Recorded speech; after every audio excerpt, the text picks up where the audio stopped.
about to stack, fill, and frost a s'mores cake, and I really wanted to bring you along with me. I just got done with a pickup.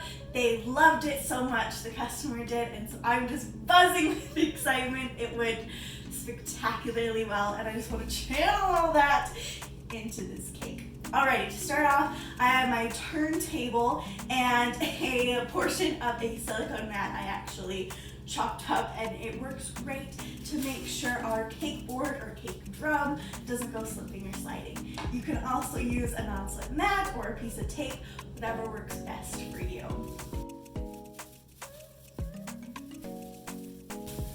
I'm going to start off with some chocolate buttercream to anchor our first cake layer. These are chocolate cake layers with a graham cracker crust baked on there. It is so yummy, buttery, and delicious.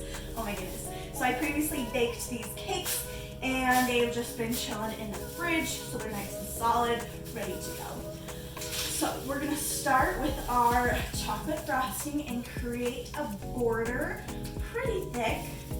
We're probably gonna go around several times, and if I push really hard, my turntable will turn for me, which is really nice. Just that force of the piping bag will force it to turn around for me, which is really nice. And always looks like a magic trick on Instagram, which is fun. Alrighty, now I have my borders nice and high. I'm going to add in the marshmallow filling. This is made from scratch and it is so gooey delicious. So I'm gonna take half of this filling and pop it in here. Try not to get it everywhere, just right where we want it. There we go. Pouring it in is a much better technique. Woo! Alrighty. Now I'm going to pipe one more ring just so our next layer has something to sit on. There we go. And repeat the whole process with this second cake layer. Gently, gently press down.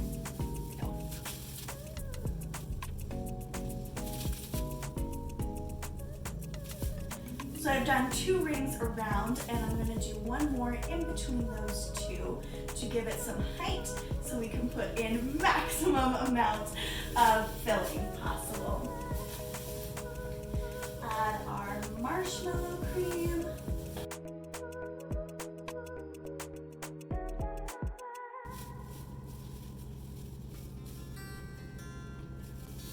The nice thing about this marshmallow cream is the texture will just spread out evenly without you having to do anything, which is so nice.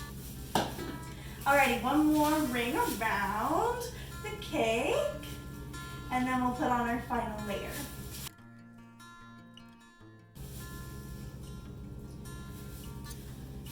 Gently, gently push down. Okay. Now this is a new technique that I just barely learned, and it has been a game changer for me personally, and I hope it works for you too. So what I do is, right now is usually the point you would do your crumb coat, which is a thin layer of frosting that locks in all those crumbs, so your final layer is completely crumb free, which is so, so nice. Well, when you have an ooey gooey delicious, close to liquid filling, you will find that the cake layers will be slipping and sliding. This happens a lot with fruit fillings and also like whipped cream fillings. So what you do is, with these borders of frosting, they're mainly butter, so when they chill, they'll set, which is really nice. So I'm gonna pop this in the freezer for like 5 minutes, give these borders a second to set in place, and then when I do my crumb coat, it will be much easier to frost and everything won't be slipping and sliding around. I'll be right back. Okay, it's been somewhere between 5 and 10 minutes, and the buttercream is nice and set. It's still got a little bit of give, but much more solid than before. We have a little bit of leakage on this side, but nothing I'm too worried about. Alrighty, at this point, as well as all through the process. You always want to make sure you're getting at eye level to make sure it's all straight and level and nice. Everything's in the position you want it.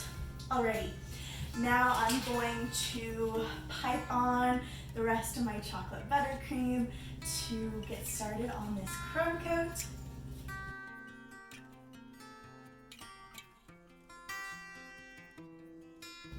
Now you don't have to use a piping bag for this step, but I find when you have more liquid fillings, it is really handy.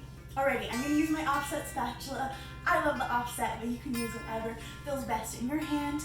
And I like to do it so the flatter side is on the cake. I've seen many different ways. It's all depending on what works best for you.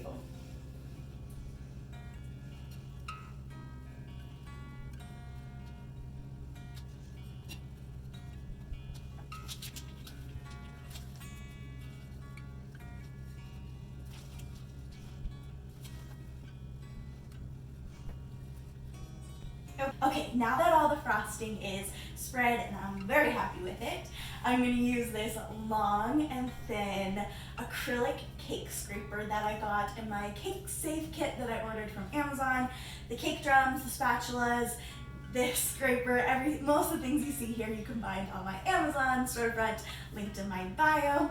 Okay, the key here to get a really nice scrape is you want to bring your hand all the way around to like 1 o'clock and spider hand on your scraper, and then use super, super light pressure at about a 45-degree angle.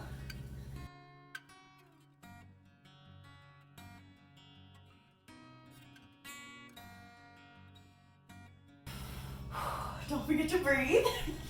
Alrighty, there is some gappage here, so I'm going to use what's left on here to fill in those gaps. I'm not too worried about it being perfect, but it does reduce the amount of air pockets you may have if you get rid of some of those gaps and you have a smooth base. Ooh. 1 o'clock, spider hand, 45-degree angle, there we go. Super duper light pressure.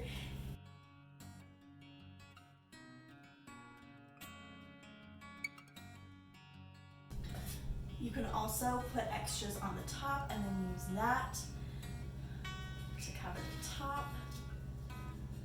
I think I have just barely enough frosting to cover this one. One more time.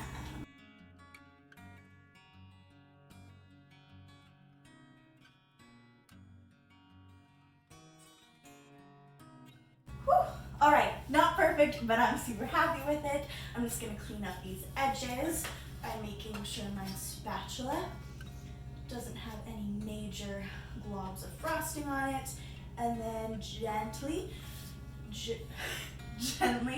dragging that edge towards the center.